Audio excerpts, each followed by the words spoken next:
Xenoblade is a legendary RPG franchise that's known for its amazing stories and characters, but above all, it's most known for its incredible scale and world building.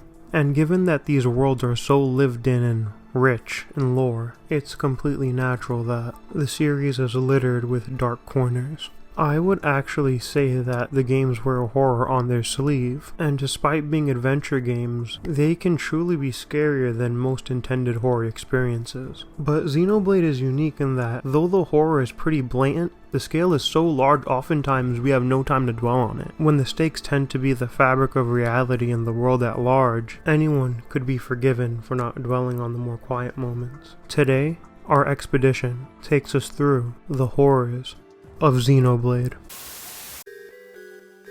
Swear on my mother's life.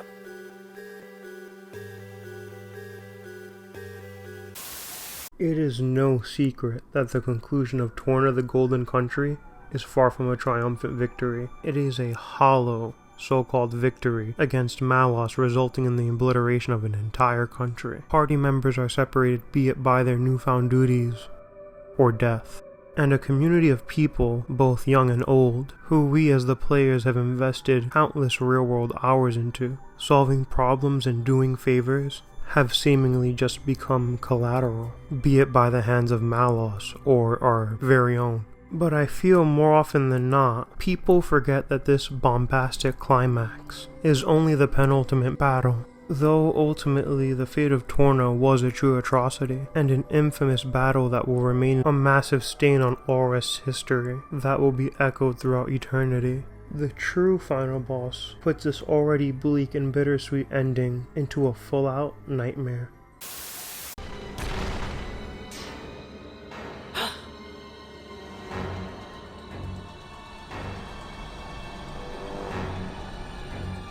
What is that?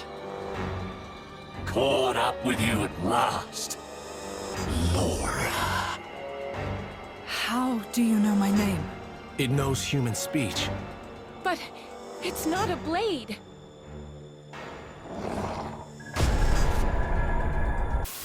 Gort is truly a sickening man, but after being delimbed in your previous encounter, he finds his way back yet again for another grudge match. Only this time we see that now, he is Test Subject 0. Test Subject 0 for the Blade Eater experiments, his face being held inside of the head of his new body. And note, he still maintains his prosthetic arm, in addition to now his organic arm, seemingly growing some sort of spine. Despite how much more horror is present in this series, I can't exactly say body horror has been done before or since, at least not on this level. Even aside from this grotesque appearance, I would argue the scarier part is that Gort is seemingly no less demented than in his normal state, if you could even associate this sicko with normal. The truth is, he would have continued hunting Jin and Laura until the ends of time. Within all of his spite and hate, the only thing that's really changed about him is his appearance. He seeks payback for his humiliation, and still has more than enough energy to drag Laura's mother's name through the dirt. You see, Renee and Gort have this unspecified dynamic that's insinuated to be possibly romantic. Despite this, when he had felt that a young Laura had stole his property by awakening Jin, in a murderous rage he killed Renee in cold blood. To make all this even sadder, some would argue that there's subtext around Laura's mother being a maid. Though never stated officially in game, it's very implied that Laura's mother may have been a sex worker, doing what she needed to do to support herself and her daughter. Simply a person like everyone else just trying to do her best.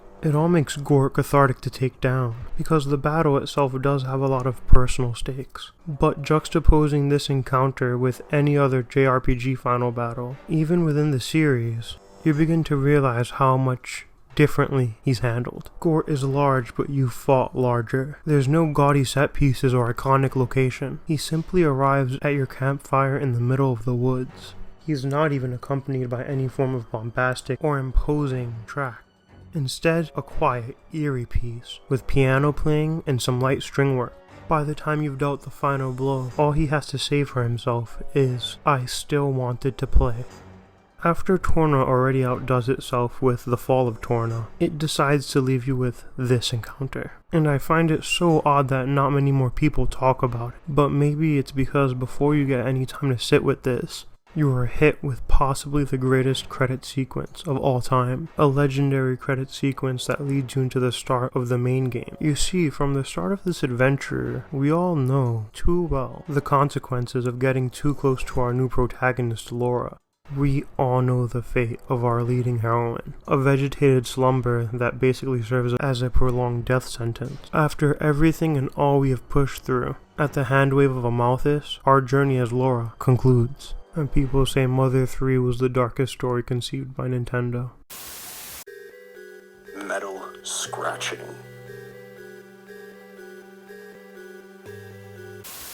Life in Colony 9 is relatively simple. Scavenging for parts, shopping, hit the lab, maybe eat a sandwich with your friend. Isn't she lovely? You know, it's understated how masterfully Xenoblade lulls you into a sense of security, especially after such a bombastic war story styled intro. It makes it all the more impressive when they sweep the rug from under you yet again.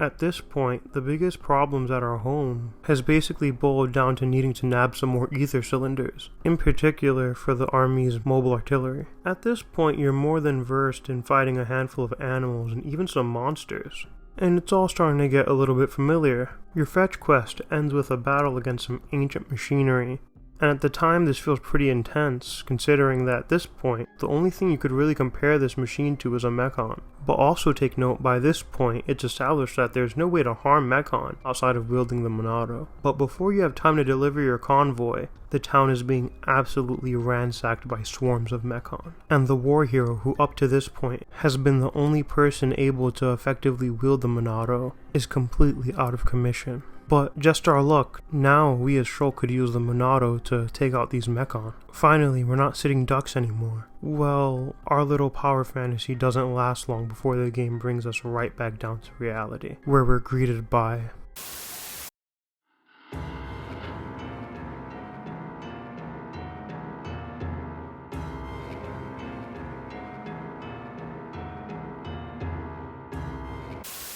one truly gargantuan Mechon, with a key difference being immediately apparent. This Mechon has a face. This machine that towers over buildings and throws military-grade heavy vehicles like a child bored with his toy, has an unmoving, four-eyed face that glows a piercing red. Amidst all the chaos it's causing, it doesn't say a single word, making it seem somehow even bigger, complemented by its menacing claws that end up being foreshadowing for this steel monster's true identity. You are made to fight it immediately.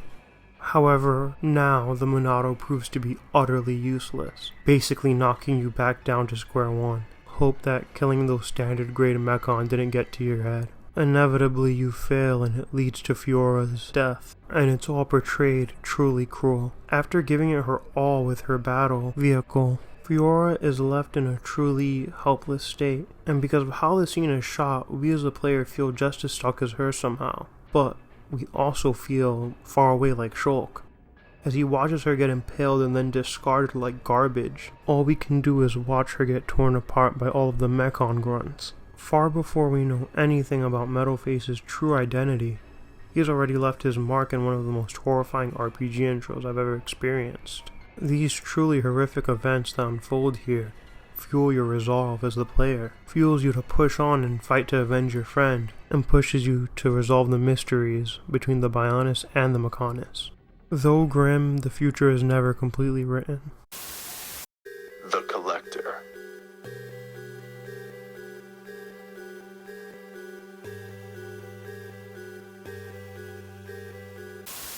One could very easily say the premise of Xenoblade 3 alone is truly horrifying. Fighting an endless war as you and everyone else is allotted a lifespan that totals 10 years. Okay, so let's say you live to 10. Well, all that awaits you then is a ceremony, then rather than dying in the chaos of a roaring battlefield, you die at the hands of royalty surrounded by your comrades. Most people would hardly have time to ask why, and who could blame them? The clock is always ticking, and you're so busy fighting to survive you hardly want to waste time thinking about your 10th birthday. But in this overtly dark world, with such bizarre rules and specific systems, you wouldn't be surprised to know within it has forged some truly dark people. However, none can call themselves as depraved or as twisted as Consul D.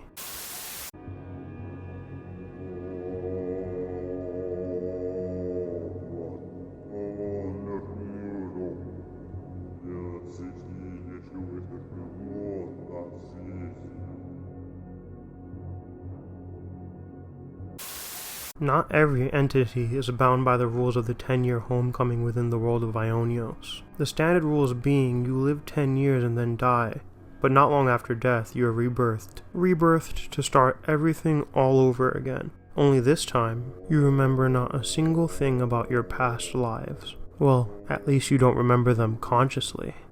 You see, Consul D explains something very interesting. It would seem that most people that are inhabitants of Aionios suffer from a certain type of nightmare. Vivid dreams that depict themselves being slaughtered, be it on the battlefield or otherwise. These night terrors almost feel real. Well, and that's because they are all completely real. Well, at least at some point they were. By some twisted fate, there's some sort of glitch in the system where the inhabitants of this world could see their past deaths over and over again. Every way that they've been slaughtered and killed play on a loop, and they could only manifest within their dreams. However, people who have joined Mobius have a certain privilege, that being the privilege of remembering all of their past lives, beginning to end. This is all told to us by the man himself, who we then are shared a glimpse into his personal adventures throughout his lifetimes, where we get to find out, well, to put it bluntly, we get to find out that he was a flat-out serial killer. Sure, it could be argued at first he had to kill enemy soldiers for survival, but you see, we also firsthand get to witness that he enjoyed murdering. He enjoyed it so much to the point where he didn't discriminate, he would even murder his own allies on the battlefield. D recalls the moment where he regained all of his memories, when they were all shown to him. This serial killer, many lifetimes over, recounts how he felt, and one can't help but notice. To be blunt, he's aroused by it, and I don't simply mean bloodlusted or even fired up. I mean, it sounds as if he gained some sort of actual twisted sexual pleasure from all of his killings. This all culminates in him telling us about his collection.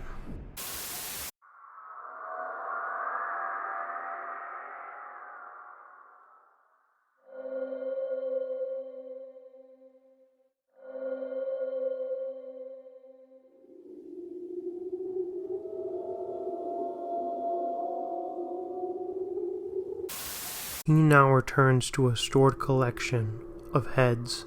He uses the extra time allotted to him to murder and collect the heads of his victims. They must serve as some sort of trophy for him. But you want to know the real kicker? We can only imagine how many people must have lost their lives to his senseless acts of murder. He seemingly is more the kind of person that would murder based off opportunity than any form of duty. It's just not comforting to know he was basically immortal doing this for God knows how long. When I first played Xenoblade 3, I think I was just as stunned as the party seeing all of this. And in my opinion, Consul D is definitely the most standout villain in the rogues gallery that is Mobius. I guess when you're so despicable and disgusting to the point where you almost make an in-game party member vomit, you're truly a special case. Next stop, Paradise. And here we are.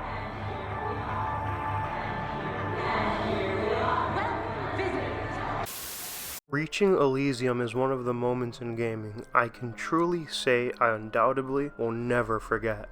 Over the course of about what at the time must have been around 70 hours, I adventured across a bunch of massive Titans, meeting plenty of friends and foes, monsters along the way as well. The reward for enduring my tribulations would be found at the end of the World Tree. The World Tree would grant the people of Alrest a safe haven and refuge from their sinking world. The architect who waits there will have all the answers. All we need to do is arrive to Elysium, and Elysium itself will do the rest. Right?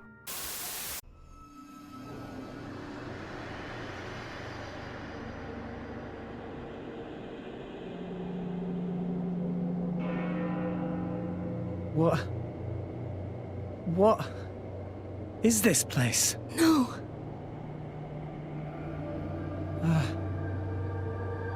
Can this place really be Elysium? Where's the greenery? The water? Birdsong? There's nothing! Nothing here at all! Needless to say, when you get there, you're not sure if you should be uneasy, mad, or sad.